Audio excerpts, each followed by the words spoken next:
My practice tip of the week: take a step away from your violin and analyze the score in a harmonic way. But you can analyze it in every sort of way, and you should, not just harmony. I'm talking rhythm, voicing, melody, harmony, and to look at all these things, to isolate phrases, to understand the structure of a whole piece, to know the first theme, second theme, transitionary parts.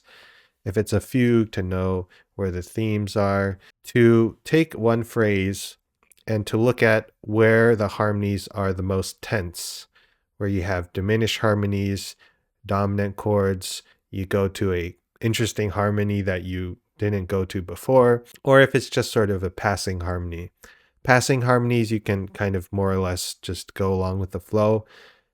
Important harmonies where you really want to bring out the anxiety in the music, you really want to be sure that you know where those moments are.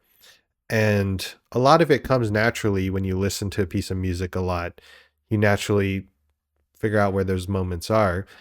But back then, when there weren't recordings, you had to just look at a piece of music and make all those decisions yourself.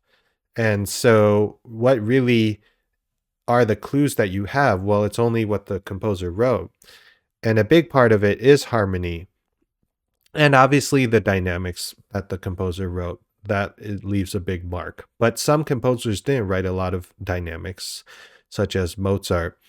So that's where harmony can play a big factor into your interpretive decisions.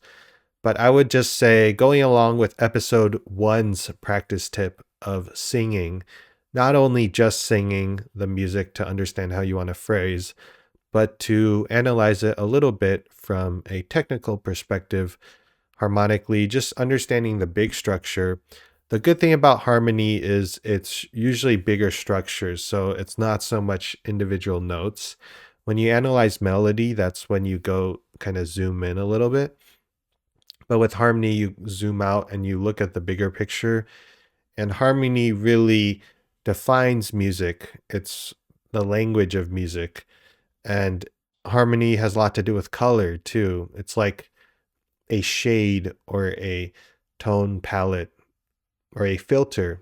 So, yeah, you don't have to go crazy in analyzing every single chord, but you should look at the orchestra score or piano score and just, see where all the interesting harmonies are and just make musical decisions based off that.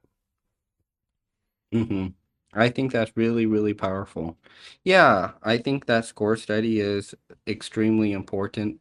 And we're lucky because almost every piece we play now has, you can listen to things and you can hear directly which chords are impactful and which notes are the most important and which notes you want to lean on, which notes you want to go away from.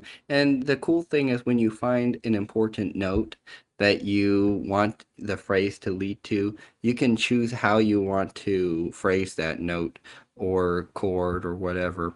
I think that there's an infinite number of ways to phrase something. When you have something and you say, this is important, you can go away from it, you can go towards it, you can craft a sound that's really special, and how you lead up to it and how you phrase away from it, I think is really important too.